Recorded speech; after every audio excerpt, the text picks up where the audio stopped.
ಅಧ್ಯಾಯ 13. ಸಮುದ್ರದೊಳಗಿಂದ ಬಂದ ಆಶ್ಚರ್ಯಕರವಾದ ಮೃಗವನ್ನು ಕುರಿತದ್ದು. ಸಮುದ್ರದಿಂದ ಮೃಗವು ಏರಿ ಬರುವುದನ್ನು ಕಂಡೆನು. ಅದಕ್ಕೆ 7 ತಲೆಗಳು, 10 ಕೊಂಬುಗಳು, ಕೊಂಬುಗಳ ಮೇಲೆ 10 ಮುಕುಟಗಳು, ತಲೆಗಳ ಮೇಲೆ ದೇವದೂಷಣ ನಾಮಗಳು ಇದ್ದವು. ನಾನು ಕಂಡ ಮೃಗವು ಚಿರತೆಯಂತಿತ್ತು. ಅದರ ಕಾಲುಗಳು ಕರಡಿಯ ಕಾಲುಗಳಂತೆಯೂ ಅದರ ಬಾಯಿ ಸಿಂಹದ ಬಾಯಿಯಂತೆಯೂ ಇದ್ದವು. ಅದಕ್ಕೆ ಘಟಸರ್ಪನು ಶಕ್ತಿಯನ್ನು, ಸಿಂಹಾಸನವನ್ನು, ಮಹಾ ಅಧಿಕಾರವನ್ನು ಕೊಟ್ಟನು. ಅದರ ತಲೆಗಳಲ್ಲಿ 1 ತಲೆ ಗಾಯ ಹೊಂದಿ ಸಾಯುವ ಹಾಗಿರುವುದನ್ನು ಕಂಡೆನು. ಆ ಮರಣಕರವಾದ ಗಾಯವು ವಾಸಿಯಾಯಿತು. ಭೂಲೋಕದವರೆಲ್ಲರೂ ಆ ಮೃಗವನ್ನು ನೋಡುತ್ತಾ ಆಶ್ಚರ್ಯಪಟ್ಟರು. ಘಟಸರ್ಪನು ಆ ಮೃಗಕ್ಕೆ ಅಧಿಕಾರವನ್ನು ಕೊಟ್ಟವನಾದ್ದರಿಂದ ಅವರು ಆ ಘಟಸರ್ಪನಿಗೆ ನಮಸ್ಕಾರ ಮಾಡುವವರಾದರು. ಇದಲ್ಲದೆ ಆ ಮೃಗಕ್ಕೂ ನಮಸ್ಕಾರ ಮಾಡಿ, ಈ ಮೃಗಕ್ಕೆ ಸಮಾನರು ಯಾರು, ಇದರ ಮೇಲೆ ಯುದ್ಧ ಮಾಡುವುದಕ್ಕೆ ಯಾರು ಶಕ್ತರು ಅಂದರು. ಬಡಾಯಿ ಮಾತುಗಳನ್ನು, ದೂಷಣೆಯ ಮಾತುಗಳನ್ನು ಆಡುವ ಬಾಯಿ ಅದಕ್ಕೆ ಕೊಡಲ್ಪಟ್ಟಿತು. ಮತ್ತು 42 ತಿಂಗಳ ಪರ್ಯಂತರ ತನ್ನ ಕಾರ್ಯಗಳನ್ನು ನಡೆಸುವ ಅಧಿಕಾರವು ಅದಕ್ಕೆ ಕೊಡಲ್ಪಟ್ಟಿತು. ಅದು ಬಾಯಿ ತೆರೆದು ದೇವರನ್ನು ದೂಷಿಸಿದ್ದಲ್ಲದೆ ಆತನ ನಾಮವನ್ನು, ಆತನ ನಿವಾಸವನ್ನು, ಪರಲೋಕ ನಿವಾಸಿಗಳನ್ನೂ ದೂಷಿಸಿತು. ಇದಲ್ಲದೆ ದೇವಜನರ ಮೇಲೆ ಯುದ್ಧ ಮಾಡಿ ಅವರನ್ನು ಜಯಿಸುವುದಕ್ಕೆ ಅದಕ್ಕೆ ಅಧಿಕಾರ ಕೊಡಲ್ಪಟ್ಟಿತು.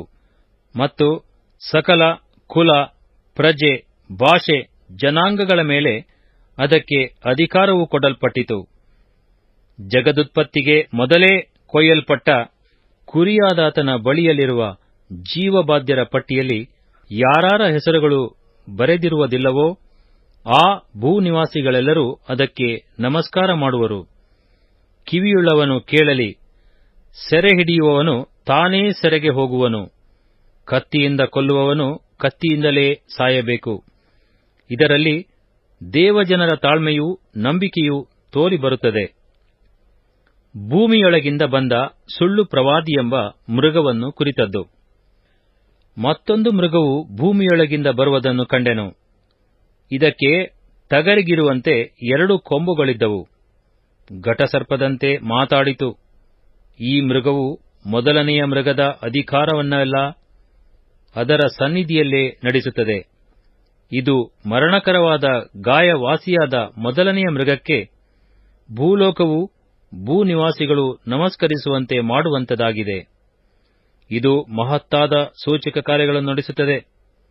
ಜನರ ಮುಂದೆ ಬೆಂಕಿಯು ಆಕಾಶದಿಂದ ಭೂಮಿಗೆ ಇಳಿದು ಬರುವಂತೆಯಾದರೂ ಮಾಡುವುದು. ಆ ಮೊದಲನೆಯ ಮೃಗದ ಸನ್ನಿಧಿಯಲ್ಲಿ ಮಹತ್ಕಾರ್ಯಗಳನ್ನು ಮಾಡುವ ಅಧಿಕಾರವಿರುವುದರಿಂದ ಭೂನಿವಾಸಿಗಳನ್ನು ಮರುಳುಗೊಳಿಸುತ್ತದೆ. ಅವರಿಗೆ ಕತ್ತಿಯಿಂದ ಗಾಯ ಹೊಂದಿ ಸಾಯದೆ ಬದುಕಿದ ಮೃಗದ ಘನಕ್ಕಾಗಿ ವಿಗ್ರಹವನ್ನು ಮಾಡಿಸಿಕೊಳ್ಳಬೇಕೆಂದು ಬೋಧಿಸುತ್ತದೆ. ಇದಲ್ಲದೆ ಆ ಮೃಗದ ವಿಗ್ರಹಕ್ಕೆ ಜೀವ ಕೊಡುವ ಸಾಮರ್ಥ್ಯವು ಇದಕ್ಕೆ ದೊರೆಯಿತು. ಆ ಮೃಗದ ವಿಗ್ರಹವು ಮಾತಾಡುವುದು. ತನಗೆ ನಮಸ್ಕರಿಸದವರೆಲ್ಲರಿಗೂ ಮರಣದಂಡನೆ ಆಗುವಂತೆ ಮಾಡುವುದು.